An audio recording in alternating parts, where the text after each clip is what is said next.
खुलुमबाय दिनैनि गोदान भिडिअ बयखौबो बरायनाय बावहरग्रोनाय जाबाय। दासिमनि मोननैसो खौरां आपडेट्स नोंथांमोननि थाखाय लानानै फैदों। नोंथांमोना जोबजासिम नायलांगोन होननानै आसा खालामनाय जाबाय आरो चेनेलखौ साबस्क्राइब खालामाखैबा साबस्क्राइब खालामना गालांगोन होननानै आसा खालामनाय थाबाय। दिनैनि सेथि खौराङाव दङ सासे बिमाया गावनि गोरबोनि 4 बोसोरनि फिसाज्लाखौ खास्रि-बिस्रि बुथारदों। गवायाव गंसे हटेलाव जादों बे जाथाया। बेनि मुङा सुसान्ना सेठ AI कम्पानिनि CEO होनना मिथिनाय जादों। मख'नो गोनांदि गवानि गंसे हटेलाव थादोंमोन बिमा-फिसा सानैजों। बै हटेलावनो गावनि असे गथ'खौ खास्रि-बिस्रि बुथारदों सुसान्ना सेठ होननाय सासे आइजोआ। हटेल स्टाफखौ एयारपर्टसिम थांनो थाखाय इमारजेन्सि टेक्सि बुक खालामहोनानै बेगाव गथ'नि गोथै सह'खौ लाना थांगासिनोमोन एयारपर्ट फारसे। जेब्ला हटेल स्टाफआ रुम साफा खालामनो सुसान्ना सेठ थानाय रुमाव हाबहैयो अब्ला थैनि महर नुनानै लोगो लोगो पुलिसखौ इनफर्म खालामो। पुलिसआ हटेलनिफ्राय टेक्सि ड्राइभारनि नाम्बारखौ लानानै लोगो लोगो कल खालामो आरो सुसान्ना सेठखौ सोङो, नोंनि गथ'आ बहा? सुसान्ना सेठआ थगायनो नाजादोंमोनब्लाबो पुलिसआ टेक्सि ड्राइभारखौ बुङो टेक्सिखौ पुलिस स्टेशनसिम लाबोनो थाखाय। पुलिसआ सुसान्ना सेठनि बेगखौ खुलिनानै नायोब्ला गथ'नि गोथै देहाखौ मोननो हायो। सुसान्ना सेठखौ मार्डार केसआव खोख्लैनाय जाबाय, दायो पुलिसनि कास्टडियाव। मख'नो गोनांदि सुसान्ना सेठआ सासे केरेलियानजों हाबा जादोंमोन, नाथाय बिसि-फिसाय गोरोबलायैयाव डिभ'र्स जादोंमोन होनना मिथिनाय जादों। नाथाय गथ'नि बिफाया गथ'खौ मोनफ्रोमबो रबिबाराव लोगो हमनो एबा नायनो हानाय मोनथायखौ होदोंमोन बिजिरसालिया। नाथाय सुसान्ना सेठआ बेयाव गोजोननाय गैयामोन। गथ'खौ माबोरै बिफानिफ्राय आन्दोआव लाखिनो हागोन बेनि उपाय नागिरनानै गथ'खौ बुथारनायनि अनगा जेबो राहा मोनाखिसै।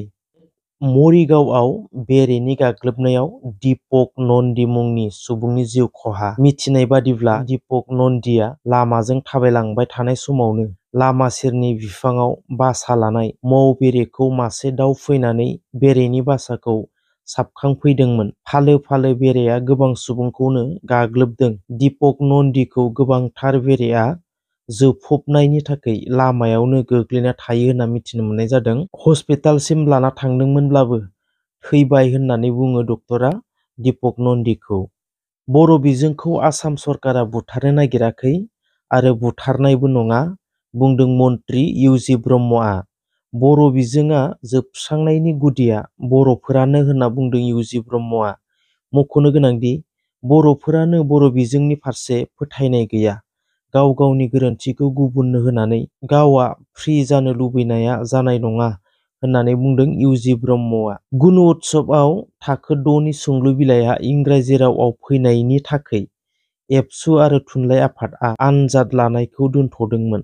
बेनि सायाव गोनांथार बाथ्रा बुंदों मन्त्रि इउजि ब्रह्मआ। जुदि गुनु उत्सबखौ फिन लाफिननो मोनाब्ला स्कुलफोरनि ग्रेडआ एफेक्ट जागोन होनना बुङो मन्त्रि इउजि ब्रह्मआ। डक्टर हिमन्त बिश्व शर्मानि फेसबुक एकाउन्टखौ पाकिस्ताननि सासे हेकारआ हेक खालामनो नाजादों होनना मिथिनो मोननाय जादों। डक्टर हिमन्त बिश्व शर्माया टुइटारनि गेजेरजों फोरमायनायखौ नुनो मोनदों। हेकारनि सायाव पुलिसनि नायबिजिरनाया जागासिनो दं होनना मिथिनो मोननाय जादों। बाक्सा जिल्लानि सिमला पुलिसआ ड्राग्स फानग्राजों लोगोसे ड्राग्स जाग्रा गासै 7 बर'खौ हमदों। आथिखालाव बाइक सिखाव, ड्राग्स फालांगि, मानसि बुथारनाय बर'नि गेजेराव बांसिन जाबोबाय थानायखौ जोङो नुनो मोनदों। खोब दुखुनांथाव।